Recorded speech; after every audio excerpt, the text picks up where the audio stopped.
الرحمن الرحیم اللہم الہمنی رشدی وعوذنی من شر نفسی۔ آج سامعین و ناظرین کے لیے وہی الحاد و ارتداد کے مفہوم اور علامات اور موجودہ صورتحال کیا ہے۔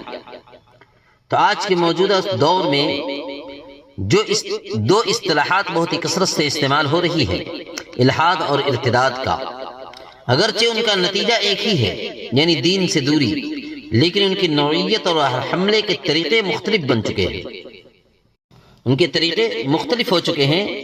الحاد یعنی ایتھزم کیا ہے؟ تو ایتھزم، الحاد کا مطلب یہ ہے کہ اللہ تعالیٰ کے وجود کا انکار کر دینا، یا دین کو محض ایک انسانی وہم اور من گھڑت قصہ قرار دے دینا۔ ملحد جو ہے، ایتھیسٹ، وہ شخص ہے جو صرف اس چیز پہ یقین رکھتا ہے جو اسے نظر آتی ہے، یا جسے وہ تجربہ گاہ میں ثابت کر سکتا ہے۔ وہ وحی اور معجزات اور فرشتے اور آخرت اور جنت اور جہنم جیسی غیبی حقیقتوں کا وہ مذاق اڑاتا ہے ایتھیسٹ۔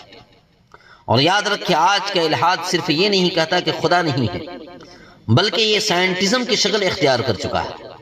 یہ سائنٹزم کی شکل اختیار کر چکا ہے، جہاں سائنس کو معاذ اللہ خدا کا درجہ دے کر کے مذہب کو ترقی کی راہ میں رکاوٹ قرار دے دیا جا رہا ہے۔ اب دیکھیے ارتداد کا کیا مطلب ہے۔ ارتداد کا مطلب ہے کہ پھر جانا، یعنی ایک شخص جو مسلمان تھا وہ شعوری طور پر اسلام کو چھوڑ کر کسی دوسرے مذہب، مثلا عیسائیت، ہندو مت مذہب وغیرہ کو اختیار کر لے، یا سرے سے بے دین ہی ہو جائے۔ یہ تو ہے کھلا ارتداد، کھلے طور پر دین کا انکار کر دینا۔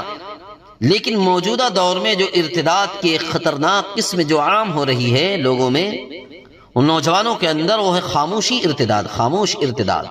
یہ کھلے ارتداد سے زیادہ خطرناک بن چکا ہے۔ اس میں انسان تو نام تو مسلمانوں والا رکھتا ہے، انسان کا نام تو محمد سے شروع ہوگا، مسلمانوں والا رکھے گا، لیکن اس کے نظریات، اس کا طرز زندگی، اس کی سوچ، اس کی فکر، اس کی تھنکنگ مکمل طور پر اسلام مخالف ہو جاتی ہے۔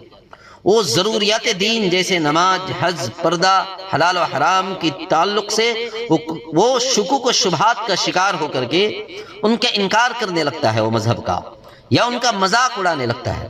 یہ آج امت مسلمہ کے نئے دور کے ماڈرن لوگوں کی یہ حالت ہو چکی ہے کہ اسلام کی چیزوں کا مذاق اڑانا اور اسلام کی باتوں پہ شکوک و شبہات کرنا، کہ یہ شک کے دائرے میں وہ یقین کے ساتھ نہیں کہہ پاتے ہیں کہ ہم یہ چیز کریں گے تو ہمیں یہ چیز فائدہ ہوگا، آخرت میں ہمیں یہ چیز ملے گی۔ تو اللہ تعالی ہمیں اور تمام امت مسلمہ کو اللہ تبارک و تعالی ان فطروں سے حفاظت فرمائے۔